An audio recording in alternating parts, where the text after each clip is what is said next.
Hi అండి, ఎలా ఉన్నారు అందరూ? Welcome back to my channel Akshara kitchen. వాటి వీడియో వచ్చేసి ఇంట్లోనే ఈజీగా హైజెనిక్గా గుమగుమలాడే నెయ్యిని ఎలా ప్రిపేర్ చేయాలో చూసేద్దామా. దీనికోసం ముందుగా డీప్ ఫ్రిడ్జ్లో 15-20 రోజుల పాటు స్టోర్ చేసి పెట్టుకున్న పాల మేగడని బయటకు తీసుకొని పాల మేగడ రూమ్ టెంపరేచర్ వచ్చిందాక బయట ఉంచి మిక్సీ జార్ తీసుకొని రూమ్ టెంపరేచర్కి వచ్చిన పాల మేగడని మిక్సీ జార్లో యాడ్ చేసుకొని 10 సెకండ్ల పాటు లో స్పీడ్లో గ్రైండ్ చేసుకోవాలి. తర్వాత మూత ఓపెన్ చేసి కూల్ వాటర్ యాడ్ చేసుకొని మరో 10 సెకండ్ల పాటు లో స్పీడ్లో గ్రైండ్ చేసుకోవాలి. కూల్ వాటర్ యాడ్ చేయటం వల్ల బటర్ అనేది తొందరగా వస్తుంది. ఒకవేళ మీకు బటర్ రాకపోయినట్లయితే ఇంకొంచెం కూల్ వాటర్ ఐస్ క్యూబ్స్ కానీ యాడ్ చేసుకొని ఇంకోసారి గ్రైండ్ చేసుకోండి. తర్వాత వెన్నలోని వాటర్ అంతా మొత్తం పిండేసుకొని ఒక బౌల్లో తీసుకొని పక్కన పెట్టుకోవాలి.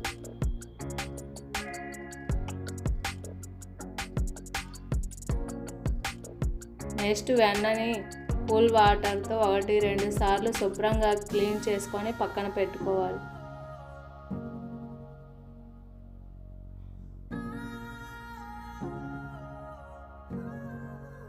తర్వాత పొయ్యి మీద ప్యాన్ పెట్టుకొని స్టవ్ వెలిగించుకొని వెన్నని యాడ్ చేసుకొని మీడియం ఫ్లేమ్లో వెన్నని కరగనివ్వాలి.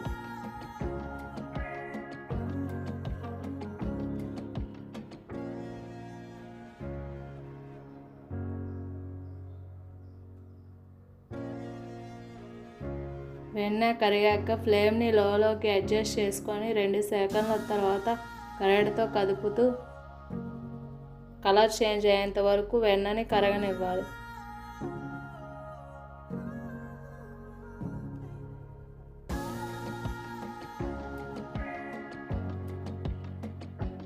వెన్న కలర్ చేంజ్ అయ్యాక 2 కరివేపాకు రెమ్మలు కానీ 1 తమలపాకు కానీ యాడ్ చేసుకొని ఫ్లేమ్ని ఆఫ్ చేసుకోవాలి. అంతేనండి, ఈజీగా గుమగుమలాడే నెయ్యిని ఇంట్లోనే ప్రిపేర్ చేసుకోవచ్చు. మీకు కనుక ఈ వీడియో నచ్చినట్లయితే లైక్ చేయండి, షేర్ చేయండి, సబ్స్క్రైబ్ చేయండి.